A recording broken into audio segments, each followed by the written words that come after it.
para nosotros. Buenas tardes con todos.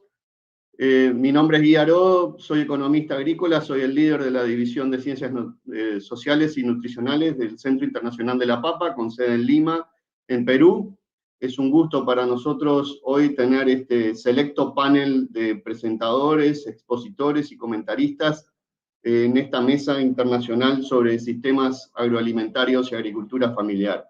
Creo que en el día de hoy, en las presentaciones de esta excelente conferencia de CEPIA, agradeciendo la invitación para participar en la misma, se han discutido muchos temas relacionados con sistemas agroalimentarios y agricultura familiar, y creo que esta mesa quiere contribuir a esta discusión con un enfoque muy particular, un enfoque que tiene que ver con una perspectiva de innovación, con una perspectiva de políticas y con una perspectiva de desarrollo internacional y el vínculo que puede existir entre estos componentes de los sistemas agroalimentarios.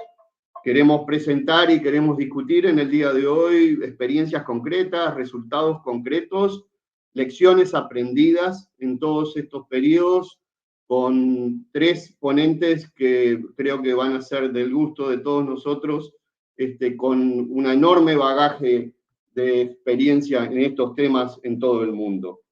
Creo que el desafío y la pregunta que todos queremos tratar de tener elementos para contestar tiene que ver con cómo integrar la innovación en los sistemas agroalimentarios, cómo integrar la innovación agrícola con todo el resto de los componentes que se han discutido, por ejemplo, en el Correr de la Mañana, y cómo eso se interrelaciona con la agricultura familiar. Así que estas tres exposiciones que vamos a escuchar hoy realmente nos van a dar muchos elementos y esperemos que el debate también contribuya a lo mismo. Quiero reiterar que en el caso de que ustedes tengan preguntas para los ponentes, hay a la derecha de vuestra pantalla hay un pequeño menú para preguntas y las preguntas van a ser absueltas a través de ese menú. Bueno, para comenzar con la presentación, tenemos tres presentaciones a cargo de Máximo Torero, de Jan Lowe y de Mark Lundy, y después dos comentarios a cargo de Silvana Vargas y de Greg Scott. Es un gusto para mí realmente presentar a quienes nos acompañan hoy. Lo voy a ir haciendo a medida que les dé lugar a sus presentaciones. Así que para no demorar más, vamos a empezar con la presentación de Máximo Torero. Máximo es el economista jefe de la Organización de las Naciones Unidas para la Alimentación y la Agricultura, la FAO, a la cual se incorporó en enero del 2019. Antes de incorporarse a la FAO, fue desde el 2016 al 2019 director ejecutivo del Grupo del Banco Mundial para Argentina, Bolivia, Chile, Paraguay, Perú y Uruguay. Y anteriormente, Máximo estaba dirigiendo la División de Mercados, Comercio e Instituciones del Instituto Internacional de Investigación sobre Políticas Alimentarias, el IFPRI por sus siglas en inglés, con sede en Washington, Estados Unidos. Máximo, como muchos de ustedes o todos ustedes saben, es de nacionalidad peruana, doctor y máster en Economía por la Universidad de California en Los Ángeles y licenciado en Economía por la Universidad del Pacífico en Lima, en Perú. Y es profesor en excelencia de la Universidad del Pacífico y también investigador de la Universidad Alexander von Humboldt de la Universidad de Bonn en Alemania. Entonces, Máximo, si puedes compartir tu pantalla, son 20 minutos, te voy a avisar apareciendo yo en pantalla cuando falten 3 minutos aproximadamente para la presentación, y muchas gracias por compartir con nosotros tus reflexiones. No, muchísimas gracias por la invitación, es un placer estar con ustedes y estar acá aunque sea virtualmente. Entonces, lo que voy a hacer hoy día es voy a convertir un poco el análisis en lo que llamamos el sistema agroalimentarios en la FAO. Agroalimentarios porque la agricultura es más que solo alimentos, también produce ingresos a través de fibras o forestales. Entonces, lo que quiero ver es cuáles son las sinergias y que tomamos en cuenta el sistema agroalimentario. Entonces, los sistemas alimentarios interactúan con la sociedad, la salud, lo hemos visto con el COVID-19, los sistemas ecológicos, climáticos, los sistemas económicos y de gobernanza, y también con la ciencia y la innovación. Y creo que vamos a escuchar bastantes presentaciones sobre el tema.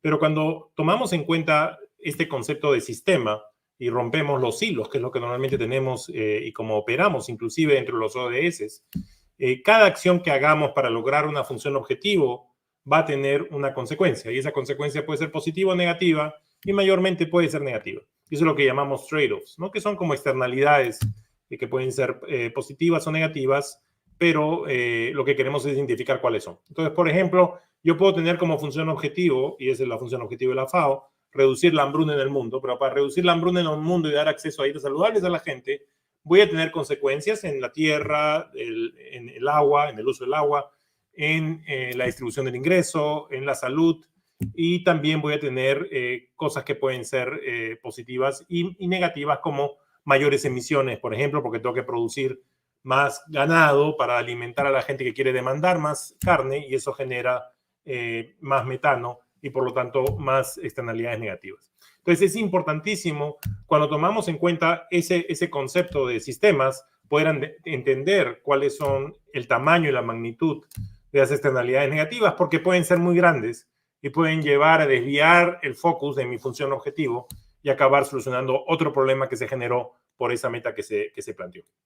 Entonces, ¿qué es lo que voy a presentar hoy día? Primero voy a ver cuáles son los problemas que tratamos de resolver, cuáles son las posibles soluciones. Voy a hablar de 6 acciones de políticas, muchas de las cuales se aplican para el Perú y para los países de la región. Cuáles son sus impactos y costos, y aquí es donde vamos a trabajar con modelos para poder cuantificar esos impactos y costos, y qué necesitamos hacer para lograr nuestras metas. Entonces, primero, el concepto de sistema agroalimentario, ¿no? Entonces, el sistema agroalimentario es una versión súper simplificada que se publicó para el Food System Summit, que se acaba de terminar hace un par de meses. Tenemos un sector agrícola que interactúa con consumo y nutrición, con ingresos y empleo, porque la agricultura genera empleo. Es 1.2 billones de trabajo y trabajos indirectos 4 billones en el mundo. Y también tenemos un mercado con infraestructura. Y aquí está la seguridad y la disponibilidad y diversidad de alimentos. Pero este sistema, en verde, se relaciona con salud. Claramente, si hay un efecto sobre el empleo por calidad de salud, por ejemplo, los lockdowns que sacaron a la gente de la fuerza de trabajo, pasó mucho en Europa, donde no se podía cosechar porque no había mano de obra. También tiene interrelaciones con la gobernanza. Las acciones de políticas que se hagan pueden llevar a distorsiones que pueden afectar al sistema. Tiene relaciones con ciencia e innovación. Cualquier innovación tecnológica, como lo que estamos viendo en automatización de digital, va a llevar a cambios. Y también tiene sistemas con la parte ecología y sistemas climáticos, ¿no? Entonces, todas estas interrelaciones hay que tomarlas en cuenta, no las podemos, una acción en este sector de agroalimentario, no lo podemos ver de forma aislada, sería un gran error, porque nos va a llevar a tomar decisiones que no necesariamente son aquellas que minimizan esos trade-offs o esas consecuencias negativas. Y acá lo único que trato de hacer es traer todos los ODS y cómo se interrelacionan con el sistema alimentario. Como le decía, el ODS 1 es de pobreza, el ODS 2 es de hambruna, el 10 de desigualdad, pero en el fondo todos estos ODS tienen alguna interrelación y están relacionados a esos posibles trade-offs que tratamos de evitar y de minimizar. Este es un trabajo que hizo un colega de INRA, Hugo Balín, donde trató de hacer una revisión de la literatura de en qué temas se han generado problemas, en qué temas hay que tener un poquito de cuidado.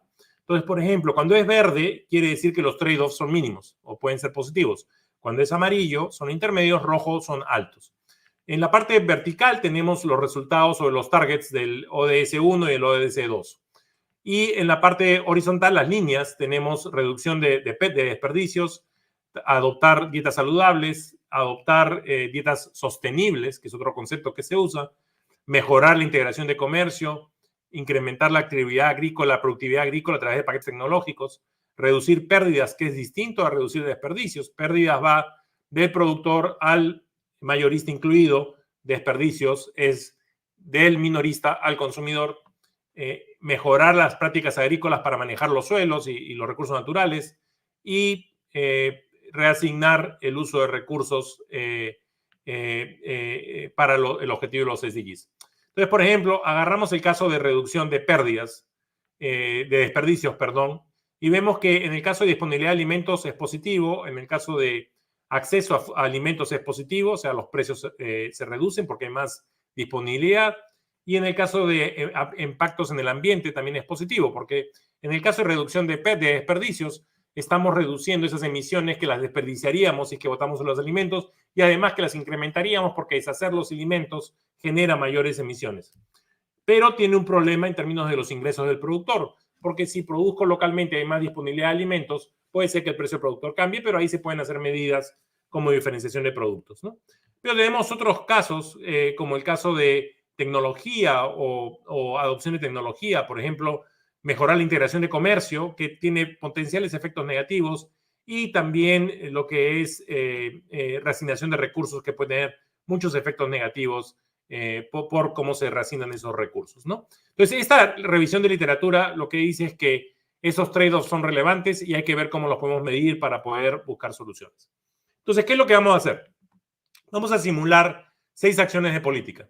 Una primera, que es más justicia, que es reducción de seguridad social, o programas de alimentación escolar, que son 2 de los temas que se trataron en el Food System Summit de este año. Otra que es mejores opciones, que es reutilización de subsidios agrícolas. Hemos sacado un reporte hace poco mostrando que gran parte de los subsidios agrícolas generan distorsiones y van en contra del ambiente y los recursos naturales. Entonces, ¿cómo se podría reutilizar ello de tal forma que sean más orientados a mayor producción, productividad, pero minimizando el efecto sobre el medio ambiente? Reforma de incentivos al consumo, y eso está más asociado a sobrenutrición, por ejemplo. Y luego medidas de más eficiencia, donde tenemos innovación tecnológica, conocimiento para productores y reducir pérdidas y desperdicios, porque eso nos hace utilizar nuestros recursos naturales en forma más eficiente. Entonces, ¿por qué hacemos esto? Porque, como les dije, tenemos una función objetivo, que es el centro, las metas, pero sabemos que esas metas, que en nuestro caso es reducir la hambruna en el mundo y dar acceso a dietas saludables, hoy día 3 billones de personas no tienen acceso a dietas saludables. Tenemos que tomar en cuenta las externalidades que generan, cuáles son los riesgos que van a generar, qué va a pasar en el medio ambiente, y tenemos que evaluarlos. Y también tenemos que ver todos los otros impactos que esa meta me va a llevar. ¿Por qué me sirve? Porque me puede ayudar a poner medidas que minimicen esos trade-offs, o puede ayudarme a escoger otro pathway para lograr la misma meta, pero que tiene menores trade-offs en el camino para lograrlo. Entonces, para poder hacer esto, tenemos que trabajar con espacios multidimensionales. Entonces, la primera es la comparación en una multimétrica a la moneda común, llevarlo a una sola métrica. ¿Por qué? Porque, por ejemplo, tengo 3 dimensiones acá: el desempeño económico, el desempeño social y el desempeño ambiental. Entonces, ¿cómo puedo comparar un primer pathway con cierto tipo de intervenciones con otro pathway que puede tener otra dimensionalidad en esas 3 dimensiones, ¿no? La social, la económica y la ambiental, que es cuando hablamos de sostenibilidad, son las 3 dimensiones que se hablan. Entonces, ¿cómo puedo llevarlo a una métrica común para poder comparar dólares con dólares y poder saber cuál es el pathway de acciones en esas dimensiones que me minimiza o me maximiza el beneficio en términos de lo que logro en sostenibilidad? En este caso, la primera opción 1 me da un pago mayor que la segunda opción. Y esto es complicado porque hay que llevarlo a una métrica común. Y a veces encontrar una métrica común en modelos no es tan sencillo, pero se puede lograr. Pero hay una complejidad más, que es buscar la dimensionalidad temporal. O sea, puedes compararlo con moneda común, pero tienes que llevarlo a valor presente. Por ejemplo, inversiones en investigación y desarrollo para lograr cierto tipo de sostenibilidad van a tomar más tiempo en retorno que una acción de corto plazo como un subsidio a insumo, por ejemplo. Entonces, esa conversión al valor presente requiere de tasa de descuento para poderlo comparar y llevarlo hoy día. Bueno, esto suena no tan complejo, pero en realidad es extremadamente complejo cuando hablamos de múltiples sectores y queremos ver todas las interrelaciones. Entonces, por lo que hemos hecho, como resultado de esto, estamos generando un juego ultra profesional con el modelo detrás que se llama Change the Game, Change the Future, que va a salir pronto, en un par de meses, que va a estar en la mejor plataforma de juegos, que les va a permitir poder analizar estas cosas y poder cumplir con estas 2 dimensionalidades que son tan complejas. Ahora, ¿por qué el presente es tan complicado? Y acá simplemente les pongo algunos de los indicadores con los que estamos trabajando, ¿no? El verde es el alto ingreso, países de alto ingreso, el azul de medio ingreso y el amarillo de bajo ingreso. Entonces, acá tenemos el nivel de hambruna en el mundo, en la primera barra, el nivel de pobreza extrema en la segunda barra, el nivel de pobreza en la tercera barra, y la población que no puede comprar hoy en día dietas saludables, que son 3 billones. Entonces, tenemos un nivel muy alto de hambruna. Estamos hoy día, incluido COVID, alrededor de 811, 161 millones más que el 2019, en el 2020. Tenemos un nivel de pobreza que también se ha incrementado por COVID, pobreza extrema y pobreza, y el problema de acceso a dietas saludables. No solo eso, si lo vemos al 2030, vamos a encontrar que las acciones, que si las mantenemos como están hoy en día, van a llevar a un incremento de lo que es las emisiones ambientales y por ergo van a tener una externalidad negativa. Entonces, ese es el mundo en el que estamos. Y en ese mundo tenemos que analizar varias políticas. Entonces, empecemos con la primera, que es una política que busca darle a todo el mundo dinero para que pueda comprar alimentos. Esto sería un cash transfer program, por ejemplo, que le puede dar acceso a todo el mundo para comprar alimentos. Entonces, acá lo que hacemos simplemente costeamos lo que eso implicaría, cuál sería el costo anual, y el número y la magnitud en billones de dólares es enorme, ¿no? Darle a todos los que no tienen acceso a dietas saludables cash para que la puedan tener, tiene un costo muy alto y ese costo, por supuesto, va a incrementarse mientras más sea el número de gente en hambruna y en gente que no tiene acceso a dietas saludables, que es fundamentalmente en los países de menor ingreso, que es el color amarillo. Pero esa acción va a tener efectos en el medio ambiente y externalidades negativas. Entonces se va a usar más tierra, se va a usar, va a tener que crecer la tierra y reducir los árboles, va a tener que reducirse, por lo tanto, el hábitat de forestry y va a generar otro tipo de externalidades como emisiones de gas de invernadero y también va a generar mayor uso de energía, que hoy en día es un gran problema, y va a generar más uso de fertilizantes y de químicos. Y eso también tiene un trade-off negativo sobre la salubridad de los alimentos. Entonces, invertir en dinero puede ayudarnos a lograr la meta. Es muy costoso, pero además tiene trade-offs muy importantes. ¿Qué hacemos en el segundo caso? En el segundo caso lo que estamos haciendo es focalizándonos en los niños y decir, ok, vamos a darle desayunos escolares a los niños con alimentos que son nutritivos. Y acá de nuevo el efecto va a ser mucho mayor en lo que es el incremento de acceso a educación. Van a haber más gente que se va a enrolar en los colegios y eso va a beneficiar fundamentalmente a los hogares de ingresos medios, los países de ingresos medios, y no tanto a los países de ingresos bajos, ni tampoco a los de altos ingresos. Entonces, los impactos directos son mejor matrícula, mejor productividad, por lo tanto, en el futuro, pero va a haber un aumento en los precios de los alimentos como consecuencia, a pesar de que hay 600 millones de niños que van a tener acceso a mejor nutrición, pero esa mayor demanda va a llevar a que tengamos que hacer una mayor producción y eso va a tener un trade-off negativo en términos de ambiente, en términos de uso de recursos naturales. La política 3 es reutilizar o reasignar la forma como se asigna el apoyo a la agricultura. Y acá el problema que tenemos es que la mayor parte del apoyo a la agricultura se da en los países desarrollados. Entonces, el efecto que tendríamos en países pobres en términos de distribución o mejora de la distribución de estos subsidios es muy pequeño, porque mayormente, como se muestra en el segundo gráfico y en el primero, casi todo es en los países de alto ingreso, las barras verdes, con respecto a las barras azules, que son los países de pequeño y mediano ingreso. Entonces, y acá simplemente estamos viendo la distribución. Entonces, el impacto directo es que el patrón de consumo se puede mejorar, pero esto puede conducir a mayores precios porque se va a quitar apoyo a la agricultura a pesar de que se reasignen otros productos y puede afectar más a los países de menores ingresos porque los beneficios no se van a ver reflejados en esos países. Otra opción que se habla mucho, por ejemplo, es poner ciertos impuestos y subsidios a los consumidores. Entonces, en países de ingresos altos y medios, para realinear los consumidores con objetivos de mejorar su calidad de dietas, por ejemplo, taxando las azúcares o productos de alto contenido de grasas.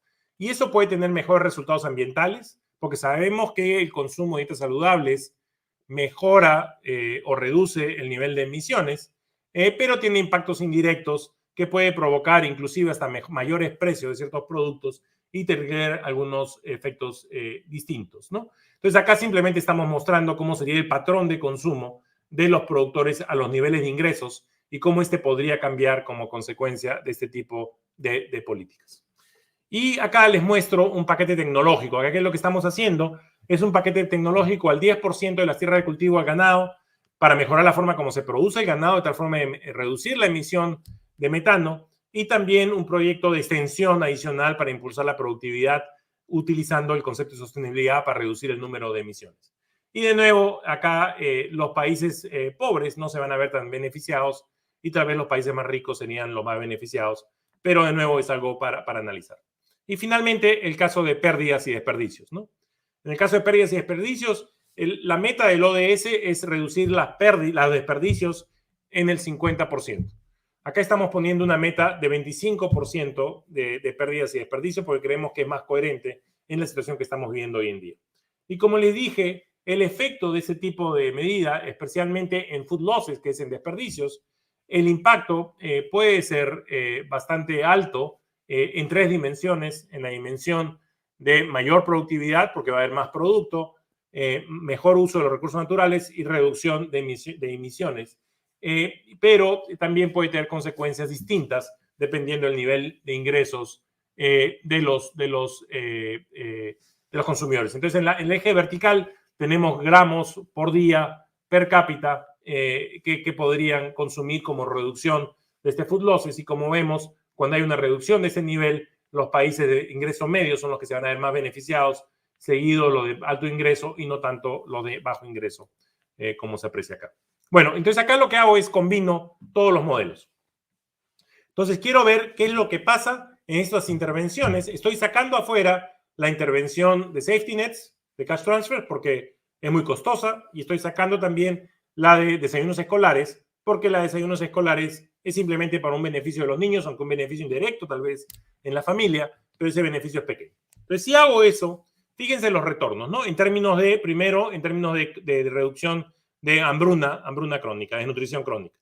Encontramos que el paquete de innovación tecnológica, controlando y sin controlar por tierra, el primero es sin controlar, el segundo es controlando, es decir, no dejo que se expanda la tierra y simplemente aumento productividad, tiene un efecto muy grande sobre la reducción de hambruna.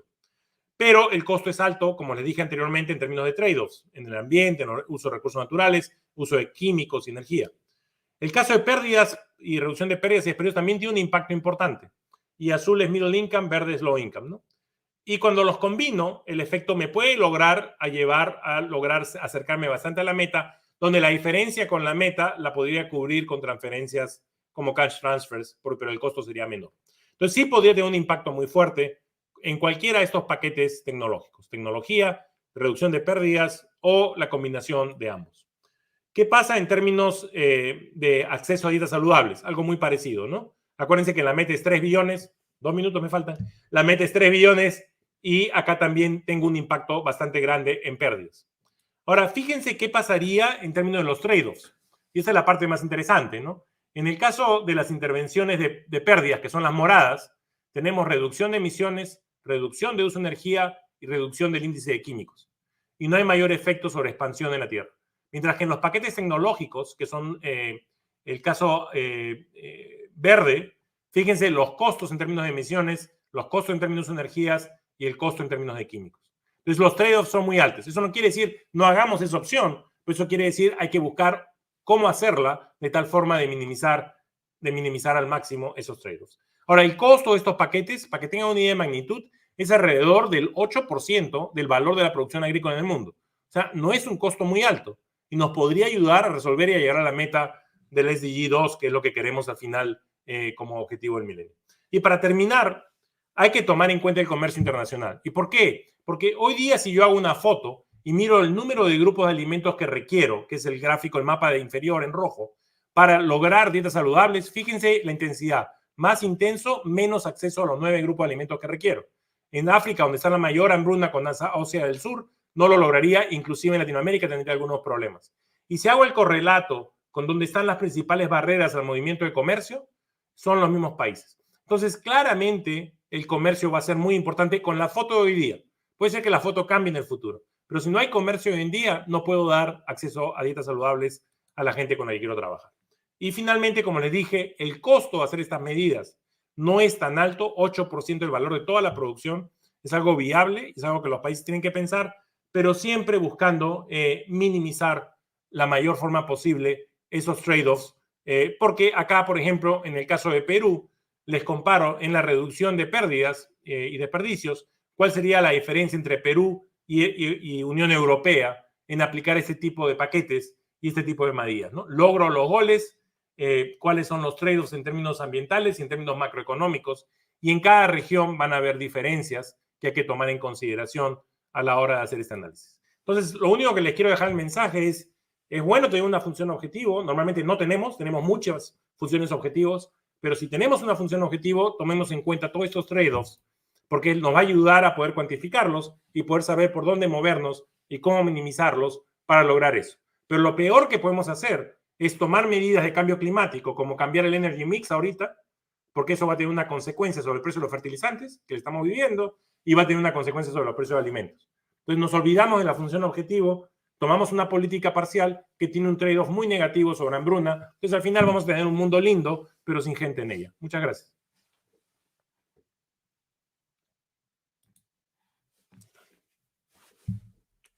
Guy.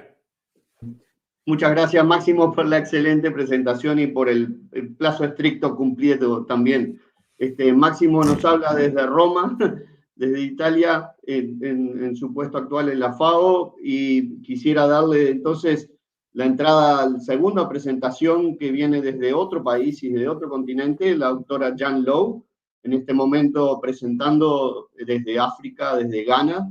Jan Low es científica principal del Centro Internacional de la Papa, ha trabajado en el desarrollo del África subsahariana durante más de 25 años, es graduada en Economía Agrícola con especialización en nutrición en la Universidad de Cornell, y mientras realizaba un postdoctorado en el CIP en los años 90, lideró el trabajo del CIP sobre el camote de pulpa anaranjada en África, al que continuó trabajando desde la Universidad Estatal de Michigan, donde dirigió el primer estudio a nivel comunitario para demostrar que una intervención de nutrición y agricultura integrada, enfocada en el camote anaranjado, podía mejorar la ingesta y el estado nutricional de vitamina A entre los niños.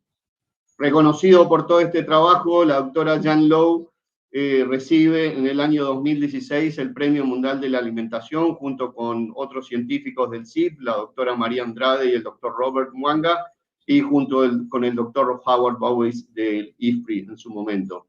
Es un gusto entonces y un honor para mí presentar a Jan, que nos va a mostrar un poco toda esta experiencia del camote anaranjado en África en enfoques integrados de agricultura y nutrición. Jan, su presentación va a ser en inglés.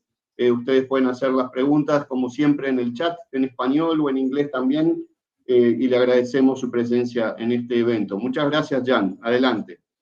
Muchas gracias, Guy, and I'm afraid I'm going to have to speak in English today, and I apologize for that, but I want to be able to share with you some of the key lessons learned from a nutrition-sensitive intervention that's been taking place in sub-Saharan Africa using the biofortified orange flesh sweet potato.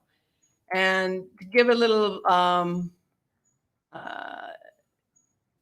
thoughts on the kind of work that we have been doing over the last 25 years, I'm really going to give you a snapshot of the OFSP story in sub-Saharan Africa, because it does represent the first biofortified crop that's been taken to scale.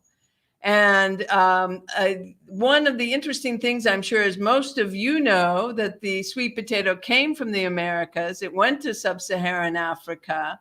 But for whatever reason, the vast majority of dominant varieties that established there are white-fleshed with no beta-carotene or provitamin A. And so when this idea first came to me in the mid-1990s, I thought this was an easy marginal change. You're basically taking a crop that is widely grown and you're switching it to being the orange flesh types, where one small root meets the daily vitamin A needs of a young child. And, you know, this seems like a no-brainer intervention in the sense that 48% of children under 5 years of age in sub-Saharan Africa are vitamin deficient. And this is a relatively easy to grow crop. And we know that vitamin A is an essential micronutrient for a strong immune system and good eyesight. So if you want the full story and looking at it with this back perspective of how we developed and went on this 25-year learning journey, I have a couple of articles cited here that you can refer to for more details. But basically, when we look at the conceptual framework or the impact pathway that we're using to get to improve vitamin A status, there's three pillars. One, the agricultural intervention of bringing in the beta-carotene rich varieties. the nutrition component, which is really a combination of demand creation strategies to build demand for the orange flesh types and to empower the end users of this technology through improved knowledge at the community level. So there'd be increased demand, not only for orange flesh sweet potato. We used it as an entry point to talk about increased demand for vitamin A rich foods. And then the marketing pillar also has proved to be really critical for sustained adoption of the orange flesh types. And the marketing component entails promoting the fresh root consumption, increasingly the leaf consumption, as well as processed products made from the sweet potato. And all these interact together to really help us lead to sustained improved vitamin A status, with a focus in particular on young children, but also on women of reproductive age as the key target groups. The challenge, I think, if you look at what it took to get this integrated ag nutrition component moving, was first the challenge of the raising funds and building the evidence base to convince the nutrition community that a food-based strategy could actually work and improve young child nutritional status. And this took place over a period of 1995 to 2009. And you can see the various papers cited here. Either trials, feeding trials run under controlled conditions, to the community-based trials where you really tried to establish, using control groups and intervention groups, that you could make a difference to young child vitamin A intakes and ultimately status. And during these series of trials and projects that were evidence-building efforts, we were able to establish as well during this period that the orange flesh sweet potato was really bioavailable and could be absorbed by the body.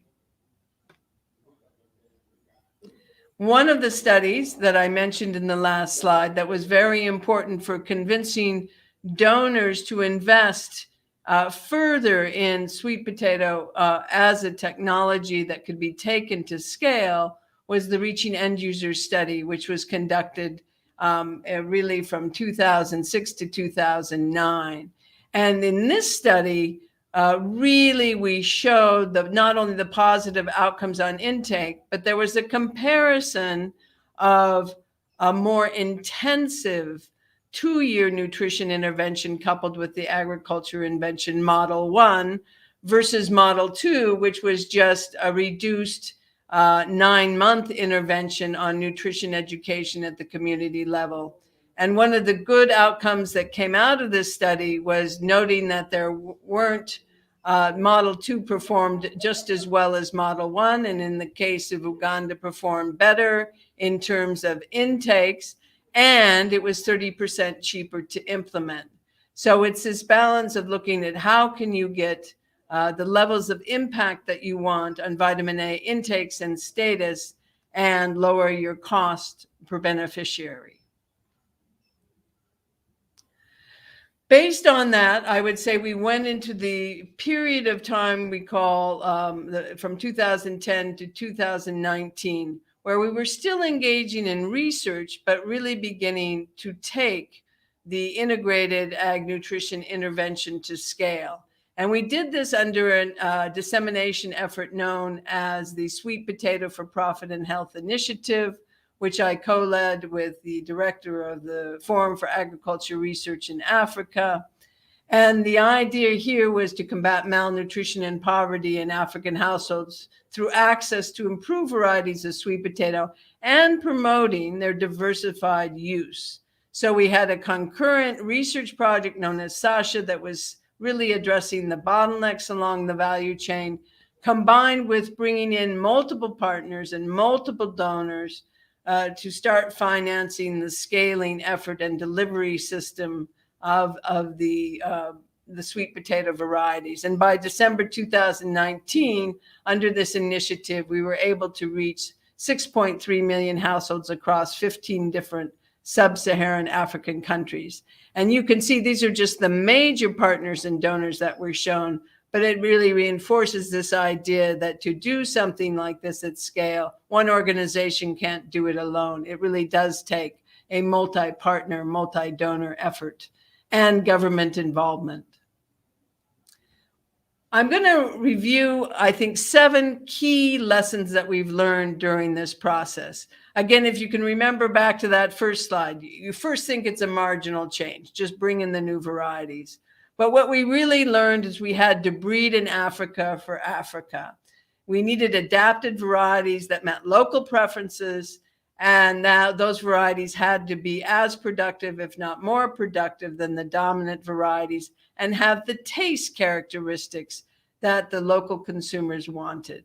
And one thing that enabled us to do this was really a breakthrough in the breeding program and going to, it's still conventional breeding, but being able to have more sites in the breeding program earlier and be able to reduce the conventional breeding time to 4 to 5 years instead of 8 to 10 years for producing new varieties. It also meant we had to invest in a vibrant community of practice of breeders. In 2005, there were only 2 African countries breeding sweet potato. During this initiative, 13 countries were breeding, and a number of over 12 sweet potato breeders were trained for national programs. And that capacity strengthening community of practice is really key for getting ownership of the varieties and developing the locally adapted varieties.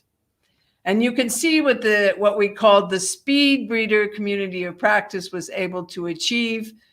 Since 2009, 162 varieties were released in 16 countries, and 104 of those were orange fleshed. Recognizing the priority that was being given to breeding for the vitamin A rich types. 12 of those were bred by African programs. And we saw that 16 of these varieties actually ended up being released in more than one country as they exhibited some widespread adaptability. And there was a deep commitment by 14 of these countries to mainstream orange flesh breeding in their sweet potato breeding programs. And since 2014, I should also mention in the region, we've released 6 purple flesh varieties. As many of you know, these are rich in anthocyanins, which are also important antioxidants for health. In terms of the way forward, the International Potato Center and its partners are really engaged in employing better and more modern breeding practices and really emphasizing the ability to exploit hybrid breeding by creating 2 separate gene pools and crossing those gene pools and giving the same kind of incremental hybrid vigor that you would imagine in a maize breeding program. But of course, we're still breeding all this conventionally at this point in time. In addition, there's a lot more emphasis in using genomic tools, and with the wild relatives were sequenced, and there's considerable overlap and use of that in establishing the hexaploid sweet potato genome sequences that are going to be increasingly utilized to get markers, again, to speed up the breeding process for difficult traits like drought and virus resistance. And as we're developing more detailed product profiles to breed towards, keeping in mind the different needs and demands of women and men are increased focus in that breeding program. Lesson number 2 in this activity, in the medium term, the public sector will really need to maintain a key role for widespread dissemination of sweet potato planting material. This has been one of the really interesting issues. There's a lot of pressure to commercialize seed systems and have more cost-effective seed systems. But one of the challenges we really do face with vegetatively propagated crops is that they're very easy to be shared among farmers. And so the interest of the private sector in investing and using formalized seed systems for these kinds of crops is difficult in the sub-Saharan Africa context. And we have a situation where in bimodal rainfall areas, it's easy to maintain your vines year-round in your field, but your yields can decline as viruses accumulate. So there is truly a need to breed for virus-resistant varieties that last longer over many years and still yield well.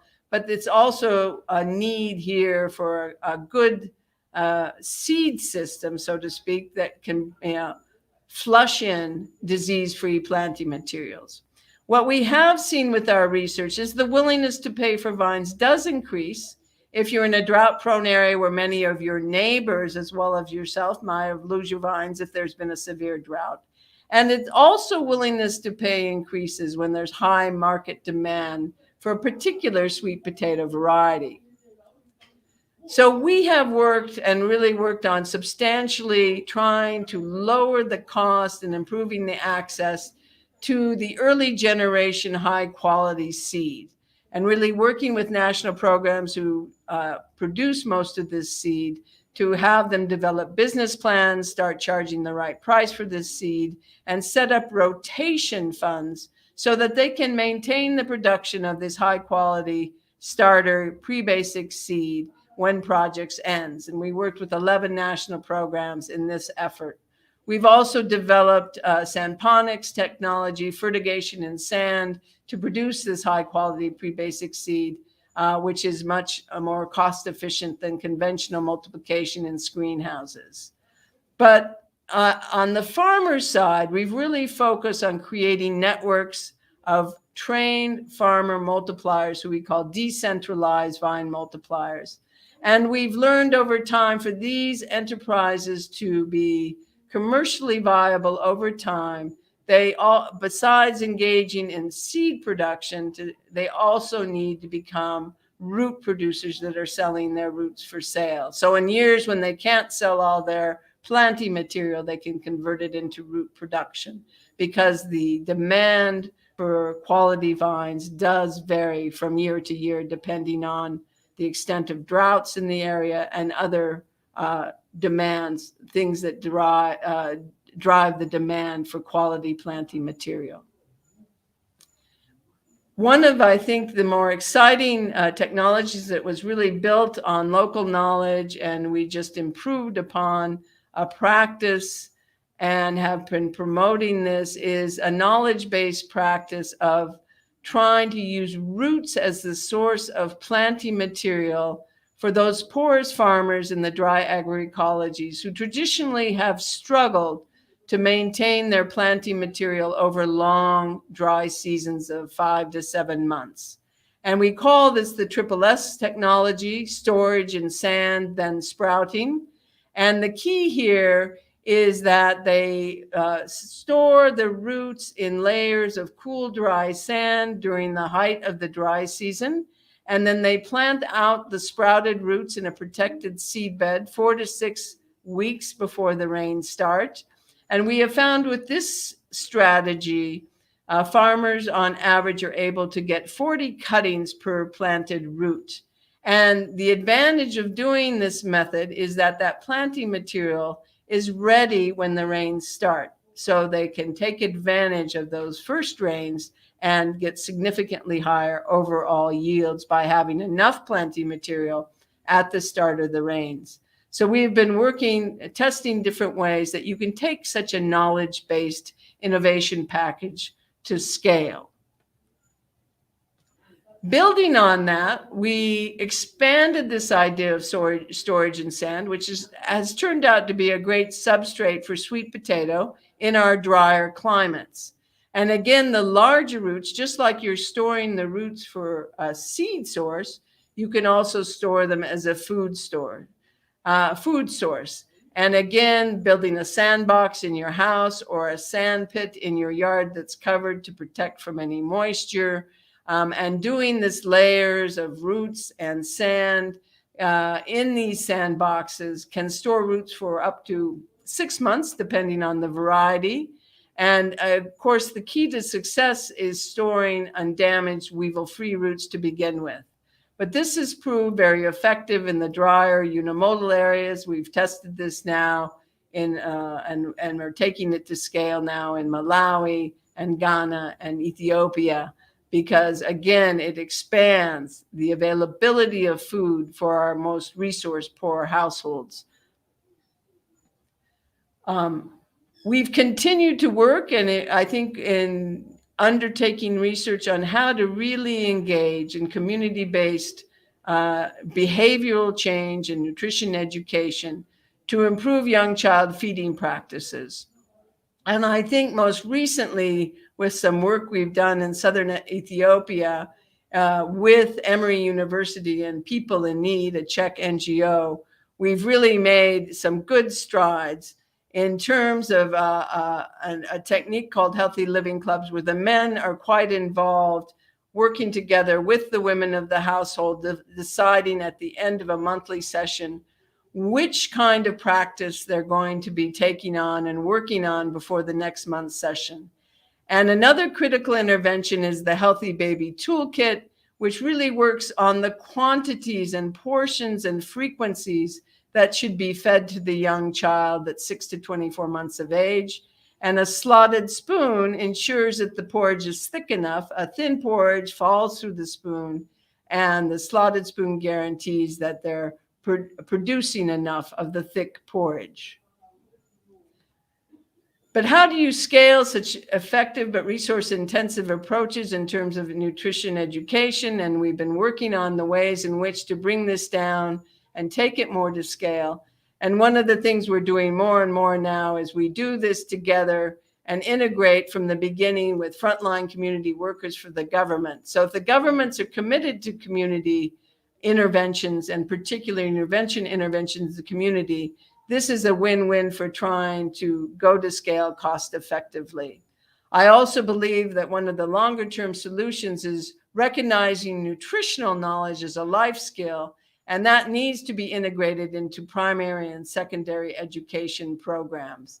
And we develop training materials with teachers in Uganda to link OFSP as part of the curriculum, and learning about OFSP and having a garden as part of 3 levels of primary school education. 2 minutes, Jen. Thank you very much. So sweet potato is well positioned to mitigate the effects of climate change. It can grow from sea level to 2,400 meters. I think under climate change, we're all concerned. Actually, being a C3 pathway crop, we expect yields to increase with increasing CO2, but there is a risk that nutrient density will decrease. So it's never been more important to be breeding for improved micronutrient content than now. And finally, on lesson number 6, really, we've been investing in diversified use, particularly in the processing industry. We recognize that we live on the fastest urbanizing continent, and urban consumers want foods that are affordable and convenient. And so we've been really focused on wheat flour replacement. Most African countries import a significant percentage, if not all, of their wheat flour.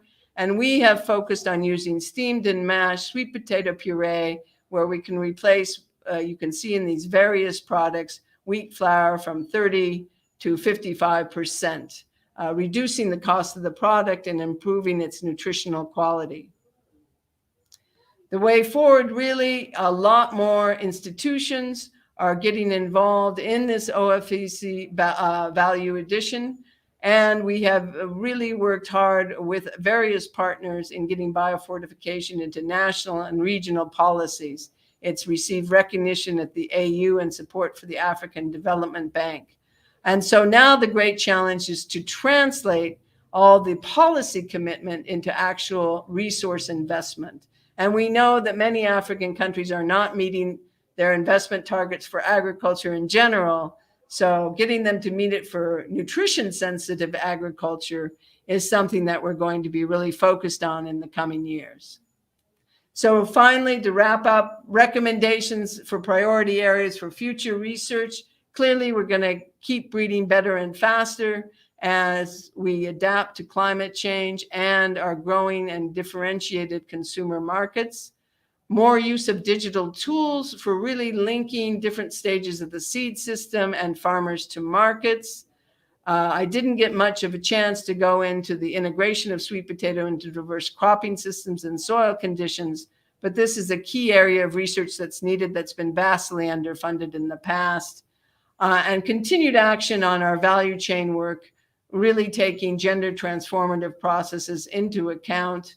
And one of my commitments really is to get improved solar-powered cold storage for roots at a commercial level to enhance our ability to supply sweet potato year-round to urban markets. And of course, for Guy, conducting additional impact studies is always something we want to be doing. So many thanks for your attention. Please check out the Sweet Potato Knowledge Portal. We have a whole series of manuals on everything you ever wanted to know about sweet potato in 5 different languages. My example was much more on the practical, I think a practical example to sort of fill in some of the things that Dr. Terrero was talking about. How do we take actually and implement these nutrition strategies to build healthier food systems? Thank you. Thanks so much, Jan. Very interesting always to learn about this incredible experience.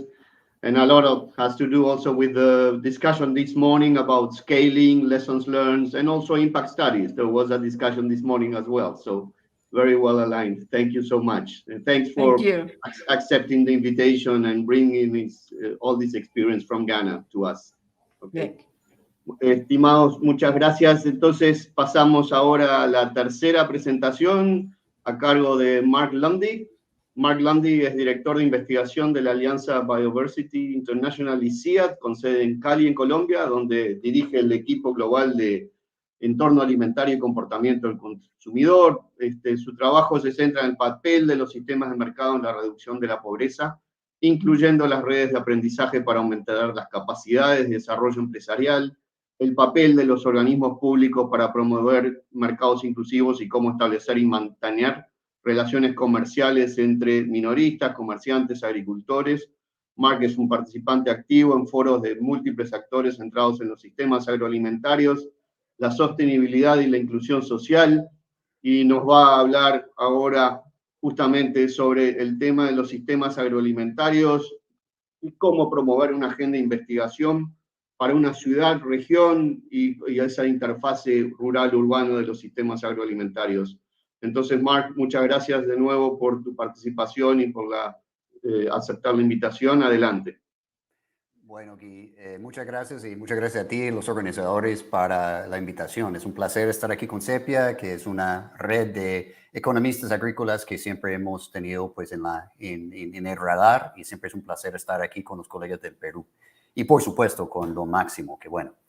Entonces, yo les voy a pasar, digamos, a compartir un poco una experiencia mucho más desde lo micro, desde lo local, que desde lo macro, de lo que ha planteado tanto Máximo como la doctora Jan.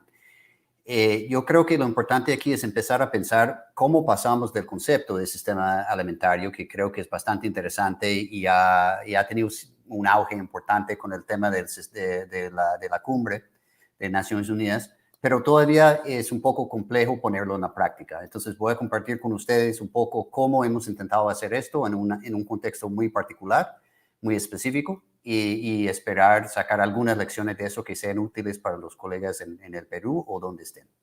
Entonces, yo creo que este tema de breve repaso sobre sistemas alimentarios lo puedo ir muy rápido porque creo que Máximo tocó gran parte de los temas que yo tenía aquí, pero creo que hay varios elementos que sí quisiera resaltar. Primero, y creo que Máximo lo habló claramente, o sea, el sistema agroalimentario es mucho más que solamente los alimentos.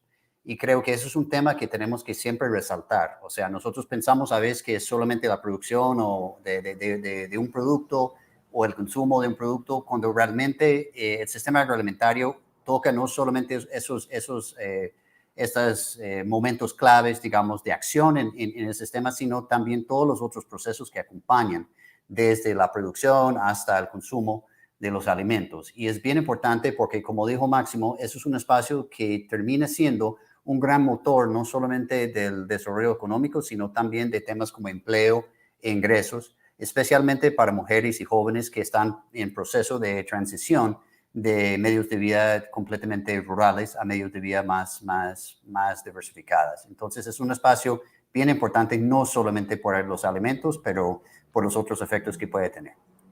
Segundo, yo creo que Máximo tomó ese tema. Sí, los sistemas de sistemas agroalimentarios son súper importantes para contar con diversos elementos para trabajar principalmente las ODS para el 2030 y realmente cumplen con múltiples funciones. Sin embargo, hay varios retos que encontramos en estos espacios y creo que Máximo habló de algunos a nivel ya de disyuntivas a nivel global, pero también hay algunos que están un poco más relevantes cuando ya entramos en materia a nivel un poco más nacional o subnacional. Primero, estamos enfrentando, y eso varía un poco en el mundo, pero estamos enfrentando en general una crisis por dietas en términos de calidad de dietas. Por muchos años, el sistema internacional ha trabajado en la generación de calorías suficientes para que la gente puede, digamos, comer lo suficiente para su energía. Pero lo que estamos empezando a ver cada día más es que esto ya hemos un poco sobrepasado este objetivo y que realmente el tema ahora es la calidad de la dieta, no solamente la cantidad de los alimentos disponibles. Y esto cambia un poco la situación y se pone mucho más en el marco de lo que estaba presentando la doctora Jan en términos de empezar a pensar en la calidad nutricional de lo que comemos. Segundo, muchas veces esos sistemas alimentarios no son inclusivos, ¿no? Y yo resalto aquí el tema de puestos de trabajo y que muchas veces son informales, son mal pagos, a veces son vistos como ilegales en muchos conceptos, en muchos países, pero en general tenemos un sistema que realmente excluye muchas personas de muchas formas, pasando desde el tema de empleo hasta el tema de la calidad de la dieta que pueden acceder o que pueden comprar con los ingresos que tienen. Entonces el costo de la dieta es otra forma de exclusión. Tercero, el tema de sostenibilidad. Yo creo que Máximo lo ha hablado bien. Yo creo que ese es un tema donde realmente los sistemas alimentarios tienen un papel muy importante y inclusive pues la relación entre cambios de dieta y cambios en sistemas de producción. Yo creo que ese es un tema que si bien se ha explorado un poco con cadenas de exportación, en el caso como Brasil y algunos otros casos como de aceite de palma en Malasia o Indonesia, hace falta entender un poco más cómo los cambios en la dieta en un país como el Perú tiene que ver con los cambios en uso del suelo en el país. Y finalmente, y Máximo habló de eso claramente, no lo voy a gastar mucho tiempo, pero el tema de las disyuntivas es clave. Aquí, cuando optimizamos un sistema, es difícil optimizar todo el sistema a la vez. Casi siempre va a haber cosas que tenemos que dar para ganar otras, y eso es una decisión finalmente política. Y la idea es cómo ayudamos con que los actores cuenten con la información suficiente para tomar estas decisiones de la manera más ilustrada posible, sin dejar de lado de que eso es un proceso político también. Bueno, sistemas alimentarios, Máximo ya presentó una versión más clara, más simple, pero eso básicamente son los componentes. Yo diría que hay tres elementos claves: los drivers que enrutan el sistema, los de arriba; el sistema de por sí en la mitad, que es un poco la relación entre producción y consumo finalmente de alimentos; y después los resultados del sistema, los outcomes del sistema. Muchas veces la gente aborda ese sistema de varias maneras. Hay intentos de abordar el sistema alimentario con datos. Y aquí hay un ejemplo que es un trabajo interesante, importante, digamos, involucrando pues muchas organizaciones serias en ese sentido, intentando poner en un solo sitio, en una página web, pues información e indicadores de sistemas alimentarios a nivel mundial. Súper completo, súper importante, un trabajo pesado de empezar a organizar y poner todos los datos, ojalá de manera comparable entre países, etcétera, etcétera. Pero peca un poco por no tener procesos de cómo utilizar y cómo aplicar los datos en la toma de decisión. Y por otro lado, llegando a la cumbre de Naciones Unidas que pasó ya en septiembre de ese año, tuvimos también un gran empujón en muchos países de diálogos. Cómo juntamos los actores del sistema para que hablen del sistema, de qué está pasando, por qué está pasando, qué opina el gobierno, el sector privado, la sociedad civil, etcétera, etcétera, etcétera. Y estos diálogos yo creo que son importantes, pero igual que el paso anterior, en ese caso pecan un poco por falta de datos. Muchos de esos diálogos eran realmente casi libres de datos y libre de evidencia, y por ende, pues sí, son importantes porque los actores están hablando y buscando soluciones, pero no hay mucha referencia a la evidencia disponible.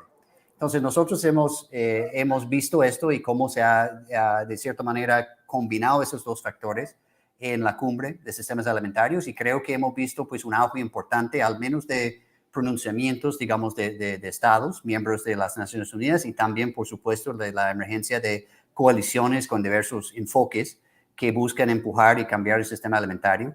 Pero estamos ahorita en un proceso de transición. Yo digo que si miramos un poco el tema de la cumbre de sistemas alimentarios de este año, es como el primero de lo que va a ser, pienso yo, una serie larga de encuentros para empezar a ver cómo se pone esto en práctica. Entonces, hay 3 canales que están saliendo un poco de este proceso en términos de cómo poner en práctica lo que se planteó en esta cumbre. Primero, hay un intento, digamos, de organizar bajo el liderazgo de las Naciones Unidas, y Máximo conoce muy bien esto, un proceso de acompañamiento global en cabeza de varias agencias de Naciones Unidas y que están, digamos, trabajando y organizándose de esta manera. Hay un segundo, digamos, canal o camino de acompañar y apoyar lo acordado en esta cumbre, y es el tema de las coaliciones, donde hay múltiples coaliciones que han formado alrededor de temas específicos y que están también trabajando. Y hay un tercer camino, que es el camino realmente de acompañar y apoyar digamos, a los países en la implementación de lo que se han planteado. Y por supuesto, esos no son caminos excluyentes, ni mucho menos, pero pienso que realmente el tercer camino es bien importante, es ahí donde me voy a enfocar un poco más. Entonces, nosotros venimos trabajando ese tema de cómo aprovechar el marco de sistemas alimentarios como una herramienta de análisis y planeación. Y ahí básicamente aquí pueden ver un poco el trabajo que hemos venido haciendo tanto a nivel nacional como a nivel subnacional, donde intentamos aplicar esto para que la gente y los tomadores de decisión puedan entender un poco qué está pasando en el sistema alimentario, cuáles son los retos que encuentran, cuáles son algunas de las disyuntivas que podrían estar presentándose en el caso específico, y cómo podemos entrar entre todos a buscar soluciones que sean adecuadas a las condiciones que estamos enfrentando.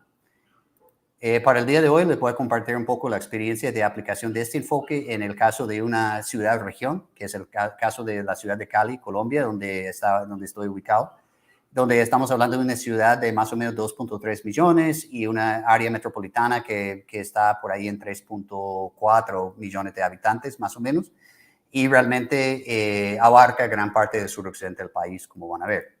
Entonces, nosotros aplicamos un modelo un poco más simple del marco del sistema alimentario para organizar la información, y nos dimos la tarea de ver qué información hay, porque había mucha preocupación al inicio que no iba a haber información, que la información iba a estar bastante mala, que no se podría encontrar datos, etcétera, etcétera.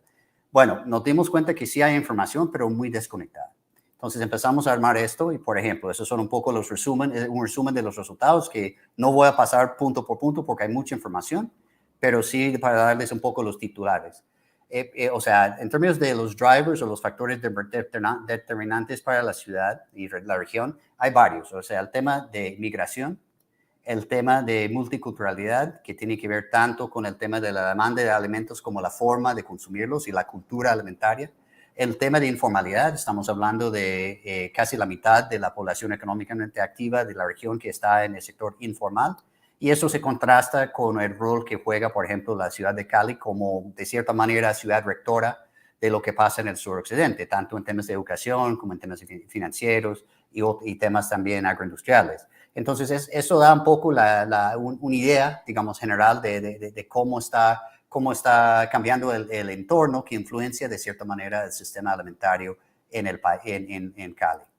También vimos el sistema de suministro digamos, hacia la ciudad. Hay varias cosas que son importantes aquí, lo van a ver en 2 diapositivas después, pero primero creo que es importante resaltar que la ciudad de por sí depende de gran parte del país. O sea, Máximo habló del tema de comercio internacional, pero yo resaltaría que también hay un factor súper importante en temas de seguridad alimentaria, en términos de comercio interior en los países. Aquí en Cali, pues van a ver en las siguientes diapositivas, pero muchos de los alimentos no vienen desde luego del municipio, ni siquiera del departamento, sino que vienen de muchas otras partes del país. Segundo, hay un elemento aquí bien importante que es el tema de importaciones.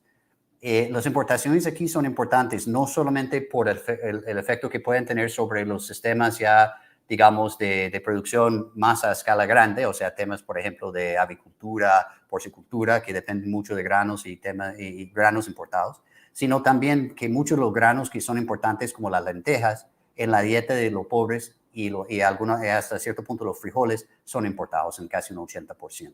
Entonces, eso vuelve mucho más frágil, podemos decir, el sistema, y más que todo lo vimos en la pandemia y también en el paro nacional que tuvimos después. Y bueno, y el otro tema aquí que es importante resaltar es que cada día hay una creciente importancia en la transformación de alimentos. Y pueden ver aquí abajo a la derecha un poco el peso y el crecimiento que ha tenido el sector de alimentos procesados solamente en la ciudad. O sea, viene siendo un factor súper importante de generación de empleo y de agregación de valor y tiene desde luego un efecto grande en lo que come la gente. Bueno, eso es el tema de dónde vienen los alimentos, que creo que es relevante mostrar. O sea, como pueden ver, Cali está un poco en la esquina, donde, bueno, no tengo aquí un puntero para mostrarles, pero está aquí a la izquierda y pueden ver que los alimentos vienen de muchas diferentes partes del país, según el tipo de cultivo. Y en algunos casos, por ejemplo, este de tubérculos, raíces y plátanos, los municipios más importantes están a la frontera con el Ecuador, que queda casi a 10 horas de distancia en camión. Entonces, esto es importante para decirles que varía mucho y que la huella, digamos, de alimentación de una ciudad no es, o sea, a veces sorprende de dónde vienen los alimentos. El caso de los pescados es diciente, aunque tenemos aquí Buenaventura y la costa pacífica, las áreas donde más crece la producción de pescado para el consumo en Cali son zonas de agua dulce, Neiva y Neiva en Huila, donde hay una gran represa. Entonces, realmente se está desplazando el consumo de pescado que viene del Pacífico por consumo de pescado de agua dulce, porque es más barata que el pescado que viene del mar. Bueno, el entorno alimentario en la ciudad es un poco donde la oferta de alimentos se encuentra con la demanda. Y aquí creo que es importante porque es ahí donde normalmente nos hace falta datos. O sea, cómo está cambiando este espacio entre la oferta y la demanda en una ciudad, digamos, de ingreso medio. Y aquí veamos una cosa bien interesante. O sea, en general hay una buena distribución de puntos de compra de alimentos. La gente puede llegar a un punto de compra de alimentos caminando desde su casa aproximadamente en 5 minutos en promedio. Lo que ha venido cambiando mucho es la mezcla. Entonces, veamos, por ejemplo, una reducción en los puntos de venta tradicional, las tiendas tradicionales, y un aumento en puntos de venta que son de descuento duro, o sea, hard discount en inglés, ¿no? Que son esas tiendas que entran, digamos, realmente para competir en precio, principalmente con productos procesados, y realmente, pues, entran a desplazar mucho la tienda tradicional. Veamos también la importancia de comedores comunitarios, que son realmente un tipo de red de apoyo social a las personas de menores ingresos. Y también encontramos, pues, la creciente importancia, digamos, del tema de manejo de desechos aquí. Bueno, aquí está un poco visualmente cómo se distribuyen los puntos de compra de alimentos en la ciudad. Y finalmente, cómo se escoge la gente lo que quieren comer. Y aquí empezamos a ver que, de nuevo, el problema de la dieta en Cali o en el suroccidente del país no es falta de calorías. Se empieza a ver problemas de calidad de dieta, donde realmente en general se consume mucho más carbohidrato de lo necesario, mucho más azúcar, grasa y sal, y se consume mucho menos alimentos, digamos, ricos en micronutrientes y también temas digamos, de proteína en algunos casos. Y aquí empezamos a ver un poco los cambios y veamos que realmente la gente empieza a comer mucho más alimentos procesados y también gastar mucho más en alimentos ya por fuera de la casa, que es un canal importante que no hemos tradicionalmente estudiado, pero está teniendo un peso mucho más importante porque la gente está dejando de cocinar en casa. ¿Y eso qué quiere decir con el tipo de alimentos que consumen, la calidad, el acceso, el costo, etcétera? Son elementos que toca estudiar con mayor detalle. El tema de dietas, yo creo que lo importante de resaltar aquí es que tenemos un problema grave en términos de las dietas. Aquí tenemos principalmente dietas de niños, niños, jóvenes y adolescentes, y veamos un creciente consumo de alimentos altamente procesados y principalmente con grandes cantidades de azúcar azúcar, grasa y sal. Entonces tenemos un problema creciente de dieta de mala calidad, acentuado especialmente en la población escolar. También veamos unas diferencias importantes por género y unas diferencias importantes por grupo étnico, en ese caso afrocolombiano y no afrocolombiano. Entonces hay cambios en la dieta que debemos de estar mirando. Entonces finalmente esto ¿qué nos genera? O sea, ¿cuál es la nota final que genera el sistema alimentario de Cali? Y esto creo que es importante resaltar. Primero, en términos de nutrición y la salud, estamos fallando bastante en el tema de acceso a micronutrientes. Y pueden ver aquí en temas de anemia, en temas de deficiencia de hierro, deficiencias de vitamina A. Pero a la vez tenemos justamente la doble carga, como se habla, donde también la región de suroccidente lidera el país en términos de obesidad, principalmente en niños y en jóvenes. Y eso es un tema bastante preocupante porque finalmente esto va a tener un efecto en términos de costo de la salud hacia el futuro. Tenemos un sistema donde todavía más de la mitad de los hogares reportan inseguridad alimentaria. Entonces es un sistema que desde luego no es incluyente, pero a la vez es un sistema que genera aproximadamente 30 a 35% de las actividades económicas y los ingresos en la región. Y finalmente tenemos un sistema que tiene efectos importantes de cambio, digamos, de efectos de gases de efecto invernadero y también desechos, pero poco entendemos. Entonces, para concluir aquí, porque veo Guy ahí, y no he hablado de impacto todavía aquí, de evaluación de impacto, no voy a mencionar ahorita.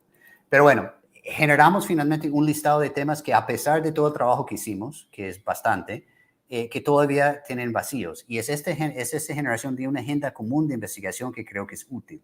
El análisis del sistema alimentario te permite empezar a ver cuáles son los vacíos, qué no conocemos, qué tipo de información necesitamos entender mejor y cómo empezamos a generar un tablero común de trabajo entre los actores que están trabajando en este caso en la ciudad-región.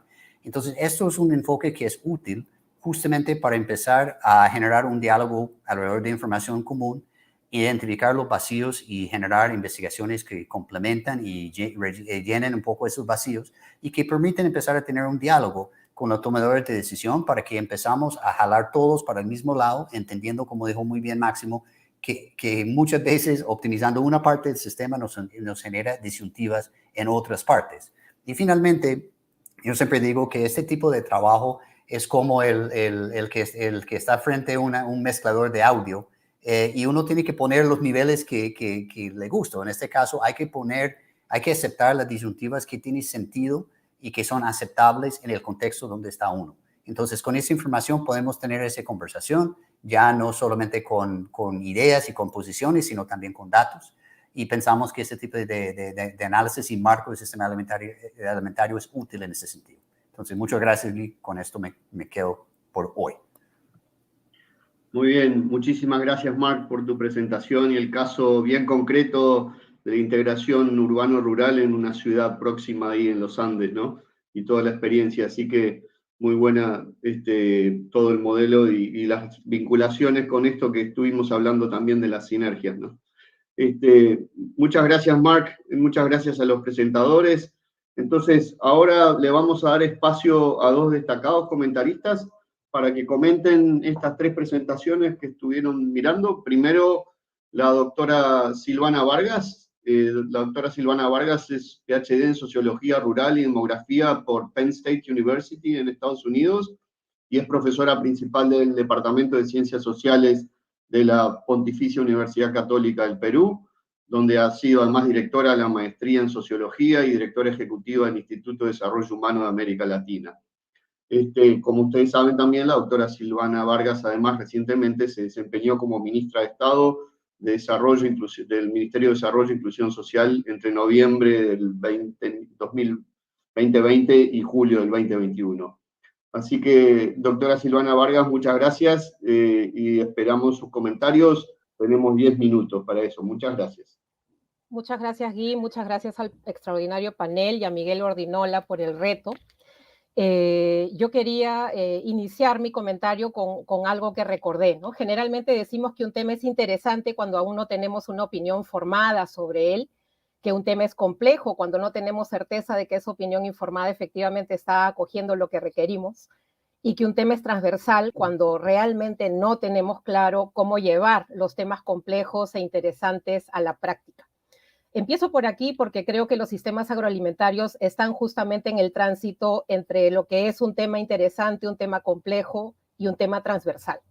Y cuando uno enfrenta un reto de este tipo, yo creo que tenemos siempre la posibilidad de podernos aproximar a él desde el lugar de enunciación del cual partimos, ¿no? Y yo quiero hablarles desde el enfoque de desarrollo humano territorial, uno que venimos trabajando con el Instituto de Desarrollo Humano de América Latina ya hace varios años, y que en última instancia se refiere a cómo, reconociendo el entrecruzamiento de diversas desigualdades, en realidad situamos el bienestar multidimensional de las personas en un contexto que se encuentra en interdependencia con un conjunto de dinámicas territoriales, ¿no? Bienestar multidimensional que alude al acceso, evidentemente, a una salud desde un enfoque intercultural, a una educación de calidad, a una vivienda adecuada, en fin, un conjunto de dimensiones para el bienestar, digamos, de las personas, pero que se encuentran, como digo, en interdependencia con lo que ocurre en el territorio. Y cuando lo que ocurre en el territorio tiene que ver, por ejemplo, con dinámicas productivas, con dinámicas ecológicas, con dinámicas institucionales y con dinámicas demográficas, como lo hemos escuchado hoy a través de las 3 presentaciones. Yo creo que aquí lo que es clave es la noción de interdependencia, ¿no? Y cuando hablo de interdependencia, en realidad estoy pensando en aterrizarla, en operacionalizarla a través de 3 ejes. Y los 3 ejes empiezan con G como para facilitar la recordación. El de la generación del conocimiento para ver en qué medida somos capaces de acoger voces distintas, el de la gestión de la heterogeneidad que tiene que ver con las estrategias que despliegan los actores, las instituciones, y la tercera G tiene que ver con la gobernanza territorial, ¿no? Que es en última instancia cómo de alguna manera se expresa el ejercicio del poder, se definen roles, responsabilidades, procesos de rendición de cuentas, se incide en la formulación de política pública, entre otros aspectos.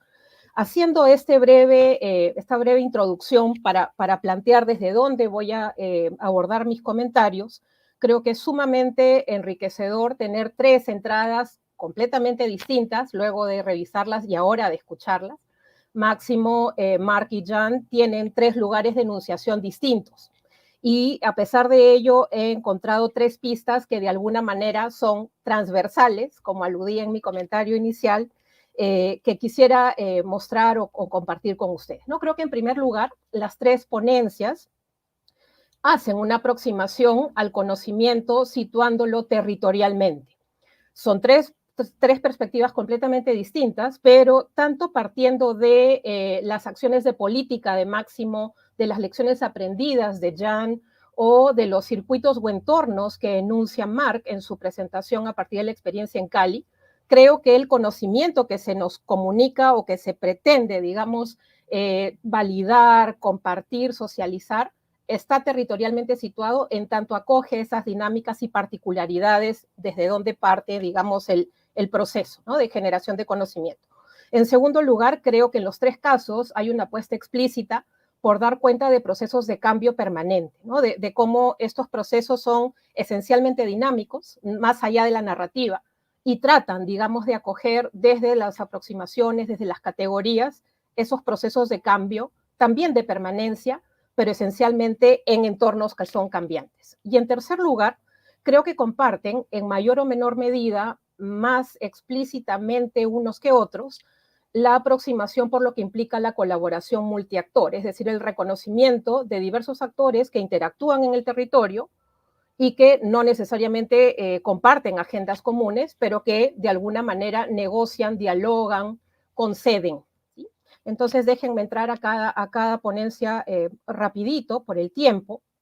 He escogido una dimensión de lo que les he dicho para cada ponencia, aunque me hubiera encantado hacer el cruce de la generación del conocimiento, la gestión de la heterogeneidad y la gobernanza territorial para cada una, pero he tratado de priorizar, ¿no? Y en el caso de Máximo, me parece que lo que Máximo tiene allí es un fascinante modelo también de análisis prospectivo, ¿no? O sea, en realidad lo que él nos ofrece a partir del reconocimiento de cómo los sistemas agroalimentarios se vinculan, se encuentran en interdependencia con otros sistemas, es justamente un modelo, como digo, de análisis prospectivo para ver en qué medida esto que llama él las sinergias y los trade-offs o las limitaciones o retos efectivamente se pueden gestionar reconociendo, digamos, esas oportunidades asociadas fundamentalmente a los entornos, ¿no? A los entornos de los cuales todos estos procesos son parte. Y en esa línea me encantaría, Máximo, poder reflexionar acerca de cómo este modelo de análisis prospectivo permite acoger esa diversidad de voces, ¿no? Esa diversidad de voces que es esencial para los procesos de generación de conocimiento, que es esencial para el debate que siempre CEPIA promueve, y que también me pregunto en qué medida permiten el reconocimiento de la innovación tanto, dependiendo de cómo se ubique o cómo se configure la innovación, en habilitadora o inhibidora de oportunidades, ¿no? Yo creo que en última instancia el modelo que tú planteas puede constituir una plataforma para seguir generando conocimiento, para promover procesos de incidencia en la formulación de políticas públicas y eventualmente para identificar ciertos incentivos de todo tipo, no necesariamente monetarios, por supuesto, que habiliten que el ciclo efectivamente pueda fluir. Y sobre eso me encantaría escuchar una reflexión, ¿no? Respecto a cómo este modelo de análisis prospectivo acoge oportunidades de investigación, de incidencia y de incentivos a futuro. En el caso de Jan, una extraordinaria experiencia también de intervención a partir de la introducción del camote fortificado, da cuenta de manera sumamente relevante de cómo el ciclo nutrición, alimentación, nutrición, mercado, efectivamente logra fluir, ¿no? Logra fluir, además, en contextos territoriales sumamente heterogéneos, ¿no? La información, en parte, tiene que ver con lo que ocurre en Uganda, en Mozambique. Estamos seguros de que las dinámicas no son la excepción, lo que se muestra como resultados de esta investigación. Sin embargo, allí lo que nos parece realmente notable es el uso de la evidencia para tomar decisiones en los distintos momentos del proceso. Y en ese sentido, lo que me gustaría reflexionar en el caso de Jan tiene que ver con estas nociones de gestión de la heterogeneidad en las estrategias y la posibilidad de escalar, ¿no? En la gestión de la heterogeneidad y el scaling up de estos hallazgos en contextos que no necesariamente comparten características territoriales similares. Entonces creo que ahí hay una oportunidad muy importante para el registro de experiencias. Ella menciona, por ejemplo, la posibilidad o la evidencia en torno al almacenamiento en zonas que son propensas a la sequía, ¿no? Y cómo estas características del territorio permiten activar estrategias particulares. A esa heterogeneidad de entornos y de territorios me parece que es importante seguir profundizando y registrando los aprendizajes. Ya en el caso de Marc, con esta también sumamente retadora aproximación a lo que es una ciudad-región, ¿no? En donde la interdependencia entre espacios territoriales es ineludible ya. Me ha gustado muchísimo esta alusión a estas trayectorias, a los circuitos, a los entornos, ¿no? De cómo los sistemas agroalimentarios transitan desde ser inicialmente una apuesta para constituirse en un enfoque que llega a conformarse o constituirse también en una herramienta de análisis y en última instancia también en una estrategia de gobernanza. Sé que me queda un minuto y lo voy a aprovechar al máximo. Y en esas estrategias de gobernanza, Marc, me encantaría saber en qué medida esta configuración territorial de la producción, del almacenamiento y del consumo, desde tu experiencia, habilita oportunidades hacia un modelo de gobernanza territorial, siempre desde el reconocimiento de la heterogeneidad, pero haciendo uso justamente de esas aproximaciones multiactor en donde el poder colisiona en muchos casos, ¿no? E inhibe procesos en marcha. Yo creo, y con eso termino, Guy, te lo prometo, es muy importante seguir manteniendo la agenda viva en este campo del conocimiento que son los sistemas agroalimentarios.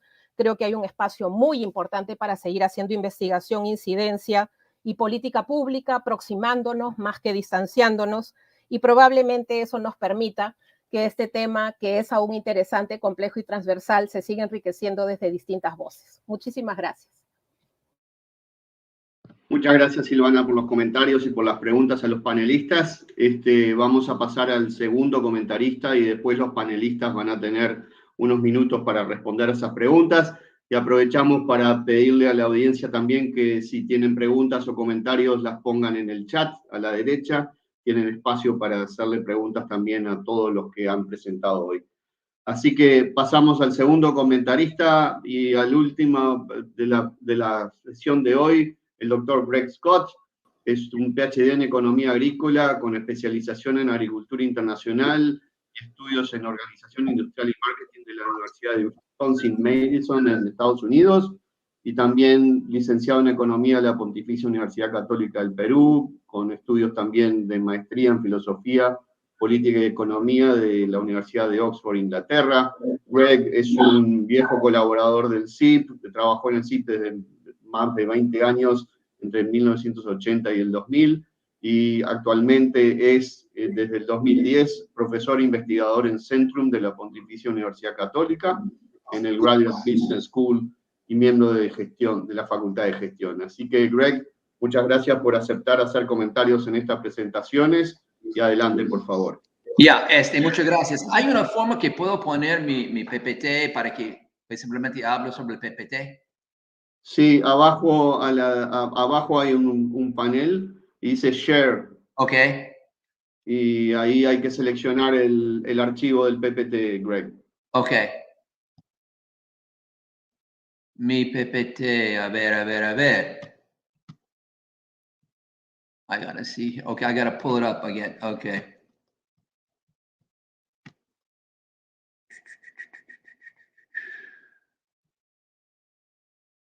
All right, I guess I'm gonna be wasting time if I do that. So I'll pass on that. I'll just go back to where I was. All right. ¿Qué puedo decir después de presentaciones de esa naturaleza? Y me parece que han cubierto un montón de temas, un montón de experiencias, que todo me parece sumamente relevante.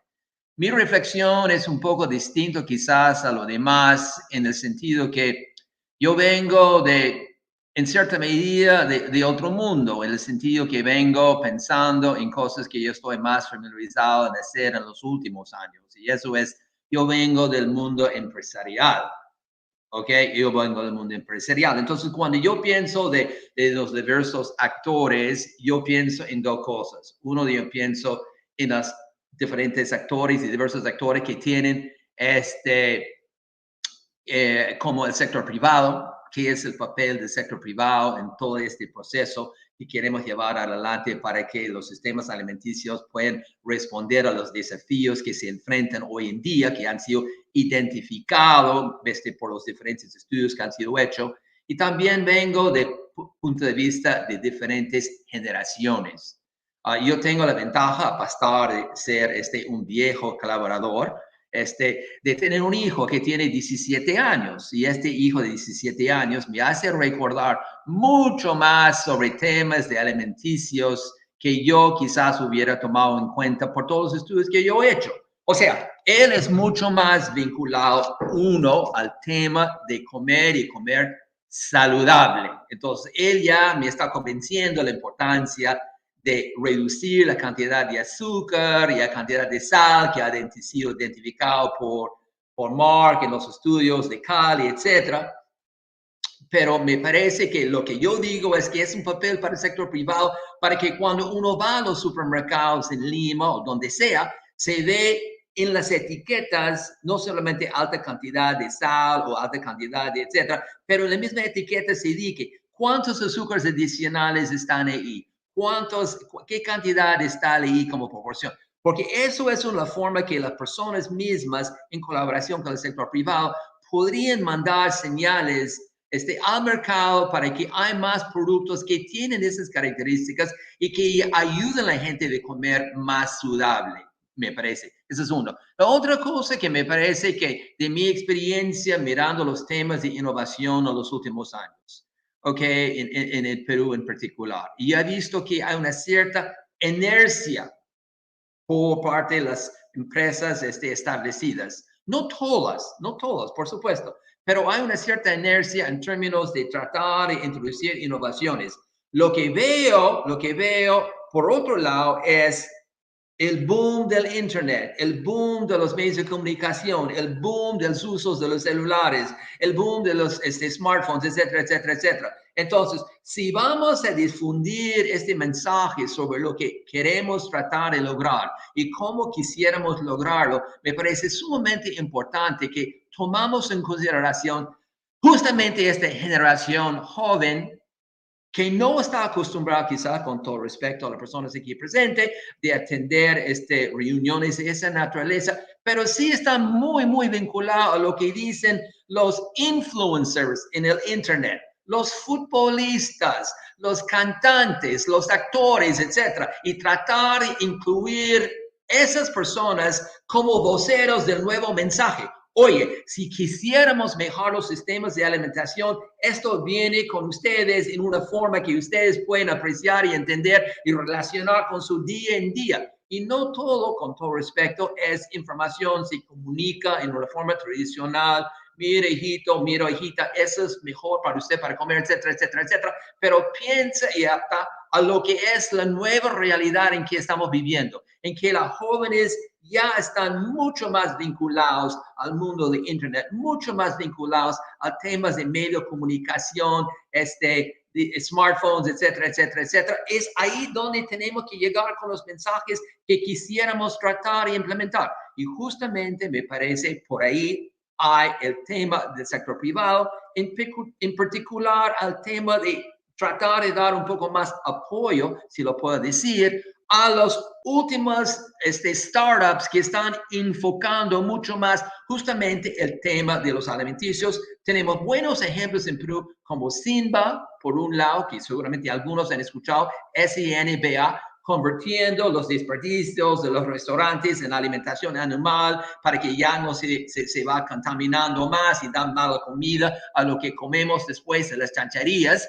Para citar un ejemplo, a otros startups como Manzana Verde, que te ofrece en tu casa, digamos, comida nutricional, etcétera, etcétera, siguiendo los pautas nutricionales que ustedes quieren seguir como personas, como consumidores. Y me hace también pensar en una última cosa que yo he visto por el Internet, y que se llama flash food, etcétera. ¿Y flash food es qué? Es un app en que uno puede saber en qué supermercados cerca de donde uno vive se puede acceder y comprar a precios más bajos productos que si no se vende se van a ir al botadero. Y a mí me parece que esos son algunos ejemplos concretos de lo que creo es la nueva generación de iniciativas relacionadas con el tema que cómo podemos mejorar los sistemas alimenticios, reconociendo, como varios han dicho, que eso depende mucho más de la incidencia del nivel del problema, que es mucho más a nivel de los jóvenes. Eso depende mucho más a nivel urbano, en el sentido que ahí está donde está viviendo la gran mayoría de las personas en América Latina y donde están yendo la gran mayoría de las personas en África y otras partes del mundo. Y ahí es que tenemos que incentivar el desarrollo de esos modelos y incentivar y motivar la participación de diferentes actores, pensando en la generación futuro y qué es la forma en que ellos piensan, viven, están escuchando y operando, etcétera. Y por otro lado, el papel del sector privado, los supermercados. Hay buenos ejemplos en América Latina. Por ejemplo, supermercados Jalí y Hortifruti en Centroamérica, que ofrece mejor nutrición, no solamente precios más bajos, en sus mini supermercados. Eso solamente para mencionar algunos de los ejemplos que me parecen van en el mismo sentido de lo que ha sido presentado antes en términos de lo que podemos hacer y cómo hacerlo en términos de mejorar los sistemas alimenticios para enfrentar el gran desafío que nos enfrentamos de aquí en adelante en el futuro. Muchas gracias por su tiempo. Muchas gracias, Greg. Gracias por tus comentarios a las presentaciones y introduciendo un elemento nuevo que creo que sí es muy importante en el análisis de los sistemas agroalimentarios en el futuro. Muchas gracias a los presentadores también y les vamos a dar a ellos ahora las palabras final para que respondan a las preguntas que hemos recibido y a las preguntas de los comentaristas también. comenzamos en el mismo orden. Máximo, si estás ahí, por favor, si puedes comenzar. Por favor, Máximo, Jan y Mark, en 5 minutos, por favor, cada uno, ¿sí? Muchas gracias.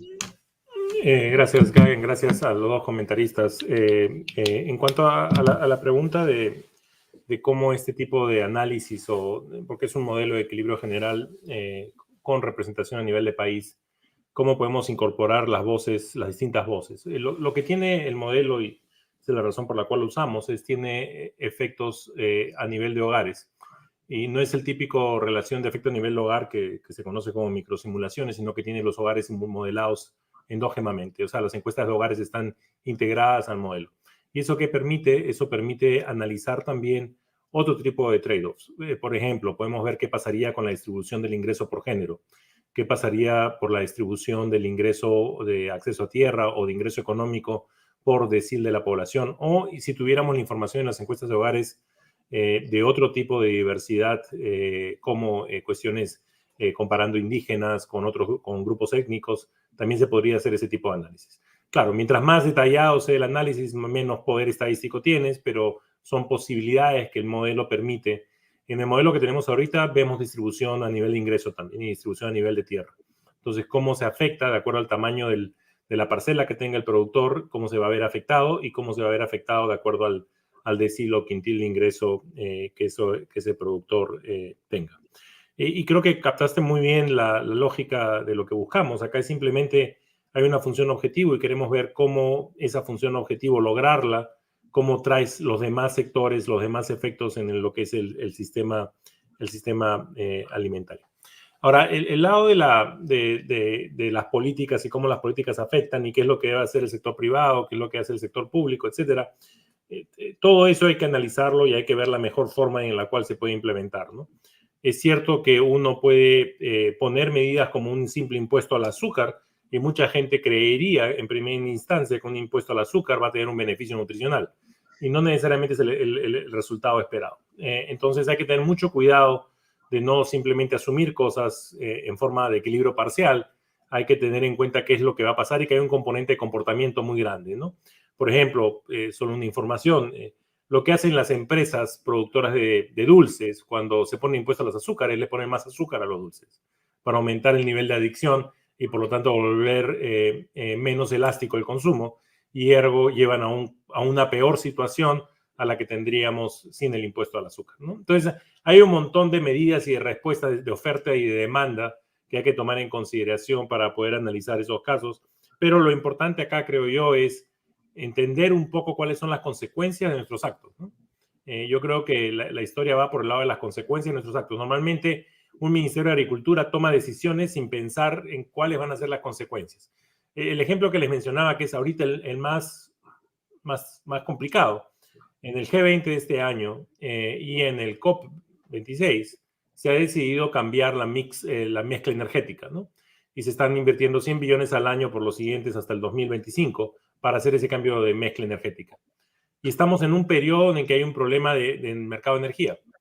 Entonces estamos desplazando energía barata por energía un poco más cara por cuestiones ambientales, sin tomar en cuenta que, por ejemplo, hay otros caminos de innovación tecnológica a través de filtros, etcétera, que pueden hacer esa energía más barata, generar menos emisiones. Pero ese cambio de mezcla energética con la situación actual está llevando a un incremento de los precios de los fertilizantes. Este incremento de los precios de fertilizantes ya llevó hoy día a que Rusia haya puesto una cuota a la exportación, uno de los principales exportadores de fertilizantes. China ha decidido empezar a importar fertilizantes porque ellos tienen una gran producción, 25% de la producción mundial, pero la consumen toda. Y va a llevar a que Europa enfrente un problema de escasez de fertilizantes y, por lo tanto, un problema en la siguiente cosecha de producción y de los grandes productores en Latinoamérica, como es el caso de Brasil, Uruguay y Paraguay. Eso que va a llevar a un incremento de los precios de los alimentos más del que ya estamos viviendo hoy en día, y eso puede llevar a un incremento de la hambruna mundial por el efecto indirecto de un sector que no manejamos en el sector agrícola. Entonces, si no tomamos en cuenta esas consecuencias de los actos, podemos llevar a una situación de crisis alimentaria donde no había ninguna razón para tener una crisis alimentaria en este momento. Bueno, con eso paro, Guy. Gracias. Gracias, Máximo, por los comentarios y las respuestas a la pregunta. Jan, I think you captured the question from Silvana, right? And you can also address some of Greg's questions if you want. Yes, thank you very much for the comments, everybody. I wanted to address Silvana's questions, which she was looking at. Yes, we do work in a great diversity of settings. And one of the things we do when we go into a new location is we try and build into all of our efforts what we call a formative research period of 3 to 4 months, where you really have to go in and tweak the general model that we've put together to the specific situation. And you learn a lot during this period. I was really skeptical, for instance, once when we were moving into the Tigray province of Ethiopia, because normally we go into areas where sweet potato already exists and we're making a marginal change. And the populations there had never seen sweet potato. And so I thought, well, this is going to be a really struggle. Well, in actuality, it was one of our easiest interventions because there were very few crops that can grow on the rocky soils of Tigray, and they loved the orange flesh sweet potato. So I learned a lesson that my preconceptions about where to make these interventions could be wrong as well. So that formative research period is really critical because it helps you tweak, I think, a general model which makes sense, which has worked. But getting the partnerships right, learning who the actors are there any strong private sector players we can draw on or not, or are we really, having to heavily rely on non-governmental organizations or government entities? And Greg, you're absolutely right. The digital technologies are just, WhatsApp has become our extension tool in every country. Now everybody uses WhatsApp. And it's just the way that the extensionists and the farmers and people are doing it. And it's, people who are getting to that level in those countries that have that access, it's become de rigueur. And again, but don't knock out the beauty of the old-fashioned radio. We still find that, radio and communication, and it's getting those influencers who are on the radio that can really reach, in our context, the large number of rural producers and women than just the influencers on social media, of course, who are very critical for the urban areas. So, and again, we've had experiences where we, one of the project managers I was working with found a youth who was well-known radio producer who ended up doing a side research project on communication for science, and he became known as Mr. Sweet Potato in Rwanda. And because he connected to the youth and was very influential with his buddies, that took off. So again, you are absolutely right. You have to find those key influential people that are going to transform the next generation, because they aren't going to listen to me and they aren't going to listen to you. So, but I still think we have a lot of new technologies, but we also have a lot of underutilized old technologies like radio that are still, in our context, very relevant to getting widespread messaging out. Yeah, okay. Can I just mention a couple of things, if I may, in response to that, if I could? You go ahead, Mark, if you want to say something first, but go ahead.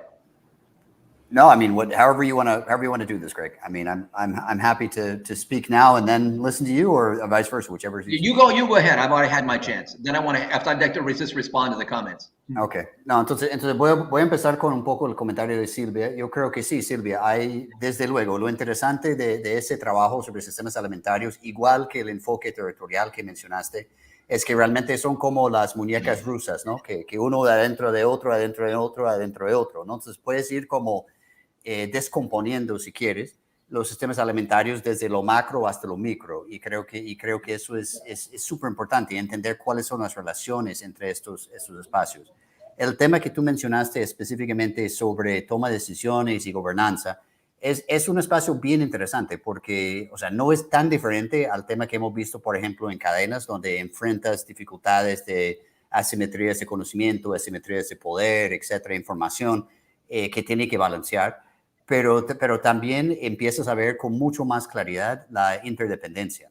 En el caso de Cali que yo mostré, o sea, estos datos que mostré van más o menos hasta antes de la pandemia.